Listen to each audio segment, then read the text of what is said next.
जौनपुर जिले की मल्हनी विधानसभा का चुनाव बड़ा रोचक हो रहा है क्योंकि यहाँ पर कई पार्टियों से सियासी दिग्गज मैदान में हैं, प्रभावशाली लोग मैदान में हैं, इसलिए पूरे प्रदेश की निगाह इस सीट पर है।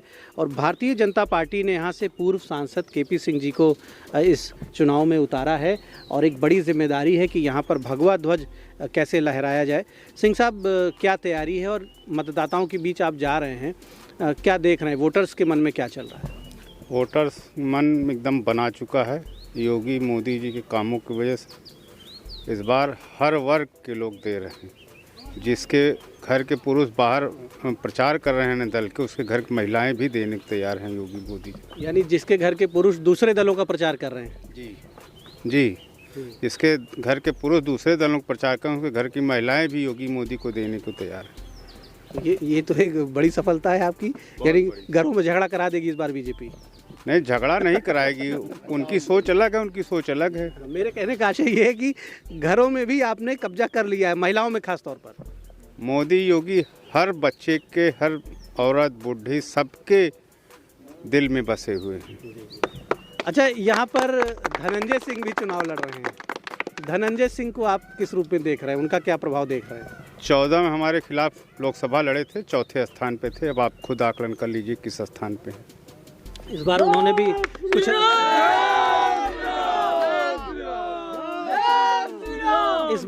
कुछ खास तैयारी की है और बड़े दमखम के साथ क्षेत्र में जा रहे हैं। काफ़ी गाड़ियां दौड़ रही हैं, उनके लोग दौड़ रहे हैं। 14 में भी दौड़ रही थी, ऐसे नहीं थे, हेलीकॉप्टर से टहल रहे थे। अब तो गाड़ी से ही, तब तो हेलीकॉप्टर से उड़ रहे थे और जनता ने उनको ज़मीन पे कर दिया। तो इस बार फिर जनता ने पहले ही कहा एकदम योगी मोदी के प्रति सबके दिल में जगह है, सब योगी मोदी को वोट देने के लिए तैयार है। अच्छा, यहाँ का जो समीकरण है, बता दें कि यादव बाहुल्य सीट है, यादव समाज के हमारे भाई बंधु अधिक संख्या में हैं और वो स्वाभाविक रूप से समाजवादी पार्टी को ज़्यादा पसंद करते हैं। तो क्या यादव समाज का समर्थन आप हासिल कर पा रहे हैं इस चुनाव में? हमने पहले कहा पुरुष कहीं और हैं, महिलाएं सब भाजपा के साथ हैं। तो अन्य जो दल हैं, यानी आप मान रहे हैं कि अन्य दलों को एकदम बिल्कुल पीछे कर दिया है आपने इस बार? हाँ, जो भले अपनी लड़ाई बता रहे हैं लेकिन सब हमसे पीछे हैं, हमसे लड़ाई बनना चाहते हैं। अच्छा, आप क्या देख रहे हैं इस विधानसभा में, क्या क्या मुख्य विषय हैं, समस्याएं हैं? आप जाते होंगे जब प्रचार के लिए या जनसंपर्क के लिए, तो आप देखते होंगे ना कि कहाँ पे आपको गाड़ी खड़ी करनी पड़ती है किलोमीटर पहले और आप पैदल जाते होंगे। कई जगह गाड़ियों के रास्ते ही नहीं हैं। अब जैसे यहाँ हम लोग चल रहे हैं, देखिए मकान तो तमाम अच्छे अच्छे मकान हैं लेकिन पक्के रास्ते नहीं हैं। ऐसा और भी कहीं आपको दिखता होगा। तो इस विधानसभा के मुख्य बिंदु क्या हैं, मुद्दे क्या हैं, समस्याएं क्या हैं जिनका आप निराकरण करेंगे विधायक बन के? जैसा कि आपने खुद बताया कि सड़कें एकदम कच्ची हैं, देख रहे हैं, क्योंकि यहाँ जब से मल्हनी विधानसभा बनी है भाजपा का विधायक नहीं था, इसलिए विकास अधूरा है। और कोई दल विकास नहीं करना चाहता, केवल जातिगत राजनीति करके वोट लेना चाहते हैं। भारतीय जनता पार्टी विकास करना चाहती है। अगर इस बार जनता ने सफलता दे रही है, निश्चित मल्हनी का विकास होगा। मल्हनी जौनपुर की नंबर 1 विधानसभा बनेगी। अच्छा, केंद्र में भी आपकी सरकार है, राज्य में भी आपकी सरकार है, अभी तक 10 मार्च तक योगी जी ही हैं, आगे तो जनता तय करेगी। तो क्यों मल्हनी छूट गया? विकास की दौड़ में, रफ्तार में कैसे छूट गया? जिला प्रशासन आपका, सरकार आपकी, क्या लोगों ने यहाँ ध्यान नहीं दिया, अधिकारियों ने ध्यान नहीं दिया, या फिर अपने नेताओं ने, अपने संगठन ने भी अधिकारियों पर प्रेशर नहीं बनाया कि साहब विकास हो हर गाँव का? देखिए, यहाँ विकास 2500 साल से रुका हुआ था। 5 साल में हुए हैं काम, बहुत सारे हुए हैं।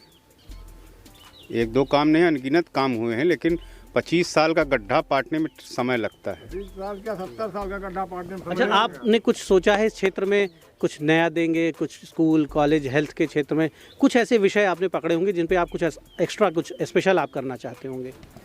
एजुकेशन के लिए चाहते हैं गवर्नमेंट डिग्री कॉलेज खुले, इंटर कॉलेज खुले।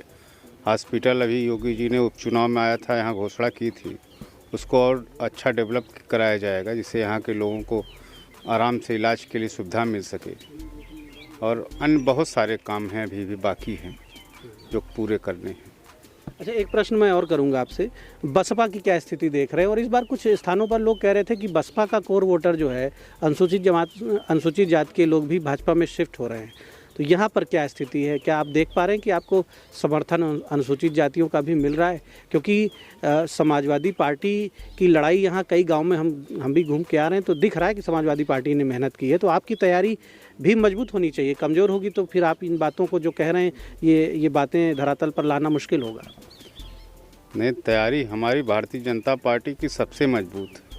वो लोग अभी चुनाव में मेहनत कर रहे हैं। पूरे कोविड काल से लेके हमारे कार्यकर्ता घर घर राशन पहुंचाना, काम करना, लोगों की सेवा करना, पूरे 5 साल हमने जनता के बीच हमारे कार्यकर्ता एक कार्यकर्ता निकल के काम किया है। तो हम तो वो तो अभी 3 महीने से दौड़ रहे हैं, हम तो 5 साल से दौड़ रहे हैं। पूरे कोविड काल में एक भी अन्य दल का कार्यकर्ता नहीं दिखता था। भारतीय जनता पार्टी का कार्यकर्ता सड़कों पे लोगों की मदद के लिए खड़ा रहता था। हिंदू समाज की जातियों को एकजुट करके मोदी जी ने देश में पहली बार एक हिंदू वोट बैंक बनाया। इसके पहले वोट बैंक जो होते थे, मुस्लिम वोट बैंक, दलित वोट बैंक, ब्राह्मण vote bank, Thakur vote bank, इस तरह से लोग वोट बैंक की परिभाषा देते थे। नरेंद्र मोदी ने भारत में हिंदू वोट बैंक का निर्माण किया, ऐसा कहा जाता है राजनीतिक विश्लेषकों के द्वारा। मल्हनी विधानसभा में हिंदू वोट बैंक एकजुट है? हिंदू समाज की समस्त जातियाँ एकजुट हैं या विभाजित हो रही हैं? नहीं, समस्त जातियाँ एक साथ। हमने पहले भी कहा कि सारे लोग, हर वर्ग के लोग दे रहे हैं। हो सकता है हमको कुछ मुसलमान औरतें भी वोट दे दें योगी जी, मोदी जी के नाम पे। 3 तलाक के नाम पे मुसलमान औरतें भी वोट देने जा रही हैं योगी जी को। मुस्लिम महिलाओं से बात हुई कभी? कुछ कहा उन्होंने? कुछ बताया कि दे रही हैं, नहीं दे रही, क्यों दे रही हैं? बात हुई तभी तो कह रहा हूँ। वो तैयार हैं योगी मोदी की सरकार बनाने के लिए। अपने शौहर से बगावत करते हैं। अब शौहर से बगावत करेंगे, क्या करेंगे हमको नहीं पता। उनसे मुलाकात हुई तो उन्होंने कहा कि हम देंगे साथ। तो आपने सुना बीजेपी के प्रत्याशी हैं केपी सिंह साहब, एमपी रह चुके हैं और इनका दावा है कि समाज के सभी वर्गों में बीजेपी का प्रभाव है। लोग बीजेपी को फिर यहाँ पर स्थापित करना चाहते हैं, जिताना चाहते हैं। और एक खास बात यह है कि महिलाएं, किसी भी जाति धर्म की महिलाएं हों, उनका समर्थन मिल रहा है। मुस्लिम महिलाएं, भले उनके पति किसी और दल में जा रहे हों, लेकिन मुस्लिम महिलाएं भी बीजेपी की ओर जा रही हैं, ऐसा आपका कहना है। और मल्हनी विधानसभा वर्तमान में समाजवादी पार्टी के कब्जे में है। यहाँ से धनंजय सिंह भी चुनाव लड़ रहे हैं, जिनकी एक छवि एक दबंग नेता की है। और ऐसे में केपी सिंह का दावा है कि मल्हनी में इस बार हर हाल में भगवा लहरा कर दिखाएंगे। द इंडियन ओपिनियन के लिए जौनपुर की मल्हनी विधानसभा क्षेत्र से दीपक मिश्रा।